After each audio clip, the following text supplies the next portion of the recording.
Hello and welcome back to Beyond the Basics, where we lift the panel lines on classic aircraft builds and explore how the details come together. In this episode we continue our large-scale journey with the Airfix 1/24 scale Supermarine Spitfire Mk IX. If you missed the previous instalment covering the fuselage build, it's well worth watching first, as today's wing assembly depends on the alignment work completed there. And if you'd like to follow the full project through to paint and final reveal, subscribe to the channel so you don't miss the next part. We move from the completed fuselage to the more involved stage of building the wings. At first glance the wing halves look straightforward, but inside they contain spars, ribs, gun bays, ducting, radiators and the geometry that sets the aircraft stance. Getting this structure right now ensures the wing roots fit cleanly and the model sits correctly on its undercarriage later. The first task is preparing the undercarriage sockets in the main spar. These sockets hold the landing gear legs and must be installed before any other wing parts. Clean the spar carefully and test fit the sockets. They are handed and only fit one way, but are often too tight at first.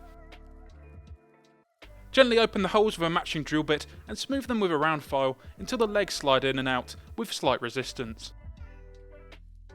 This adjustment cannot be done once the wing is closed, so taking time here prevents major problems later. The small brace links on the undercarriage legs are assembled next. These parts need to be fitted now because access will be blocked once the wing structure is complete. The links glue to the legs only and not to the spar. After they dry, remove the legs and store them safely. Because the sockets were prepared earlier, the legs can now be inserted or removed at any time during the rest of the build, which protects the model during handling and painting. Wing constructions begins with the internal spars. Two smaller spars are fitted into the lower wing half, followed by drilling out the gun barrel openings if the guns will be displayed. The main spar is installed in stages.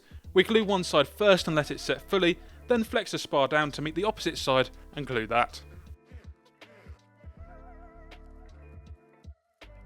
The spar tips must touch both wing ends, as this establishes the correct upward angle. Doing this correctly ensures the wing roots meet the fuselage cleanly when joined.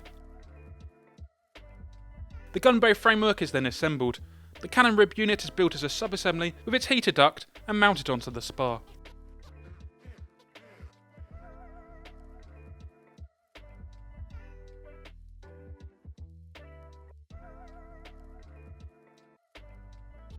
Ribs and ducting for the Browning machine guns are added next, followed by an infill plate and the ammunition tray.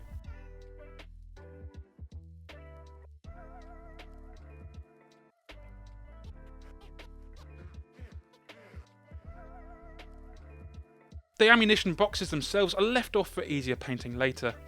Gun mounting brackets can be fixed now, so their positions are set before wing is closed.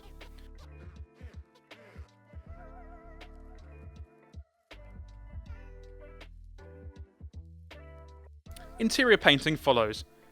The undercarriage bays are finished in medium sea grey to match the aircraft underside. The gun bays and brackets are painted silver or aluminium.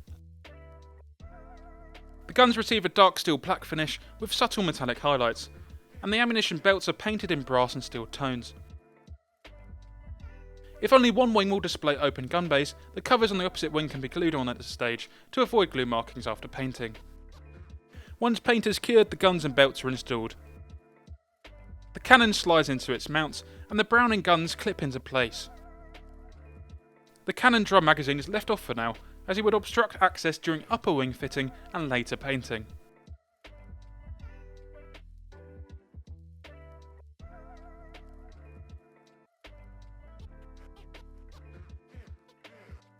The wing can now be joined to the fuselage. If the fuselage interior was aligned correctly in episode 1, the fit should be straightforward. Glue the rear wing root joint first with thin cement and allow it to set.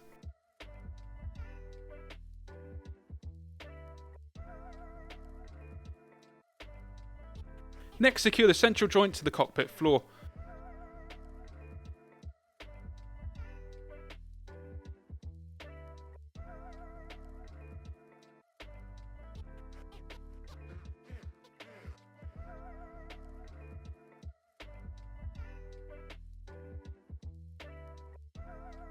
Finally, glue the intake scoop root and the front leading edge root joints with super glue, as these points carry slight tension from the wing angle.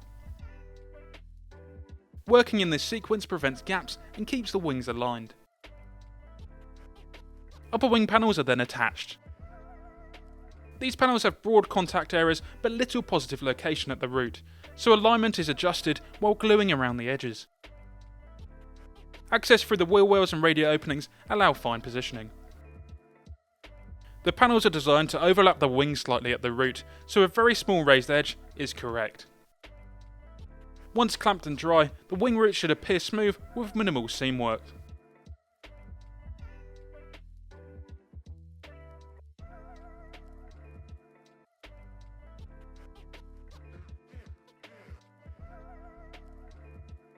The remaining wing details are completed next. Radiator housings are assembled, the interior is painted silver, and the flaps set closed for a flush appearance.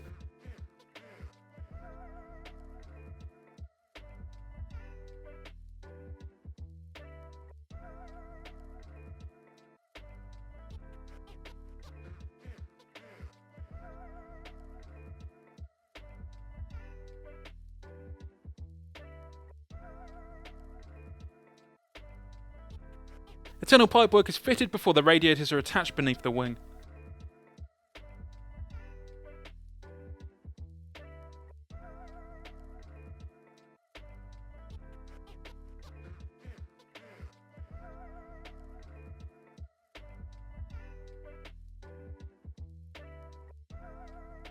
Because the undercarriage legs were prepared earlier, they can now be inserted temporarily so the model stands safely during handling and painting.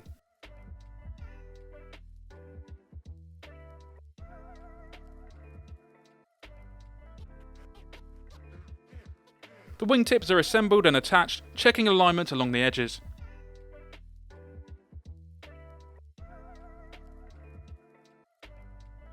The ailerons are built and fitted next. Although they can move, they tend to droop on both sides, which is unrealistic, so fixing them in place gives a more accurate look. Cannon barrels are assembled and installed at the same time. With all components attached, the wing is refined by scraping and sanding the leading edges, trailing edges, and tips until smooth. Small inserts near the wing roots are adjusted so they fit cleanly, but remain removable for later engine work.